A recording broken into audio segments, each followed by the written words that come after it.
St. Louis Post-Dispatch, STLtoday.com, and every Tuesday and Thursday here. Tony, thanks for joining us.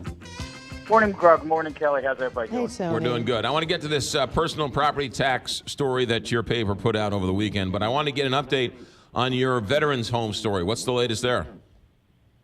The outside investigators hired by the Department of Public Safety have been at the home for the last 3 or 4 days.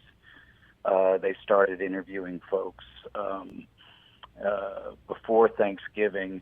Some of the family members and veterans that I've been talking to are a little bit concerned that this is yet another whitewash investigation. They're trying to be hopeful.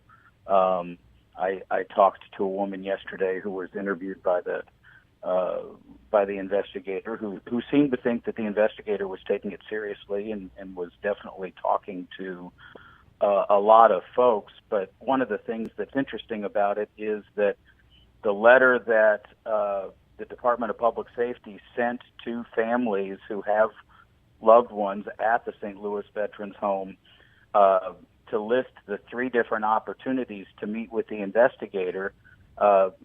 By the time some family members received the letter, the first time to meet with the investigator was already passed.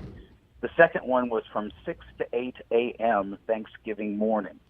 And a couple of the people I talked to said that, this is what you do when you don't really want to talk to people. Right. You list a few times that it's going to be impossible to meet with folks. And it's worth noting that the home actually had its Thanksgiving dinner a few days before Thanksgiving. So family members had already been there to spend, a Thanksgiving meal with their loved ones. So there is some concern that this investigation is not going to be as thoughtful and serious and independent as the governor is suggesting that it will be.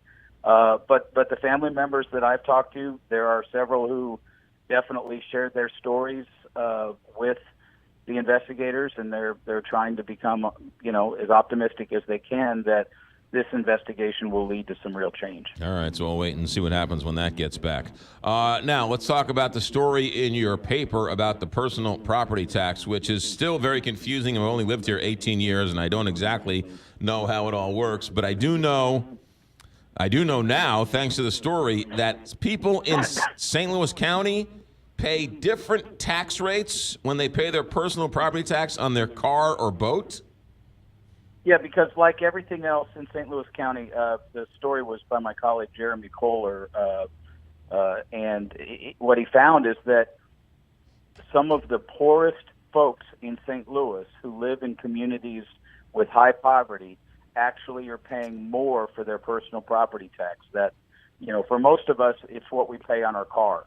For some of us, it's our boat, it's our trailer, it's other sort of items like that personal property tax can be charged. But for most of us who own a car, we get that statement from the county, and we owe it by the end of the year, or we pay it early in the year with some penalty. I plead guilty as charged. I have done that once or twice. But in a county that has 89 municipalities and 24 school districts, and they're all setting their different rates of what they're going to charge for that personal property tax. What it turns out is that if you happen to live in a community with a high rate of poverty, you're paying more than folks who live where I live out in Wildwood or Town and Country or numerous other wealthier municipalities that don't have quite the budget problems that some of the other cities have. And to me, it's just another example of how messed up our governance is and how our structure of government helps keep people poor. And it helps keep specifically people who live in largely African-American areas of our county poor. It's discriminatory by nature. It's one of the reasons why the push for there to be some sort of consolidation in the city and the county is so important. It's not just that it's on its face bad government, that we have this fundamental unfairness by having multiple layers of government and charging different people different taxes for the same service in the same county. It's because the way it's set up, it's unfair by nature. We're keeping poor people poor. We're making it harder for them to get ahead. And that's just an unfair system. Yeah, I thought it was interesting because it was sort of a dirty little secret. I think everybody who read that was shocked to know that. I've been here 18 years, and I like to think that I'm somewhat connected. No one has ever tipped me off or explained to me how it works, or that each town can charge a different rate. And so it's that hidden tax you don't see, which is eating us from within.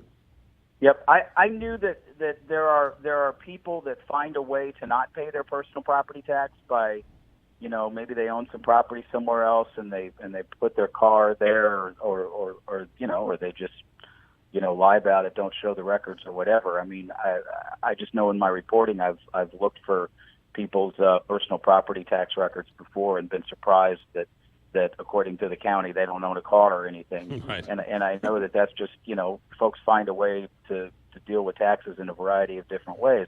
But this was shocking to me as well, the fact that the rates are so disparate and they're clearly affecting poor people more than they are the wealthy. And it's unfortunate, and it should draw some attention. It is yet another example. It's also, it brings attention to the fact that a lot of our municipalities, they can't really afford to be municipalities. That's why they have tax rates so high. And that's something that the entire region needs to realize, is that it's not just the city of St. Louis that has financial problems. It's not just St. Louis County, which clearly has financial problems according to its most recent budget document. It's all of these other cities that are passing various taxes to try to build new firehouses and new city halls, and all of this duplication and waste that contributes to a problem that has folks that live in some part of the county paying significantly higher tax rates for the same or lesser service than some of us who live in different areas. No, it was a great story by Jeremy.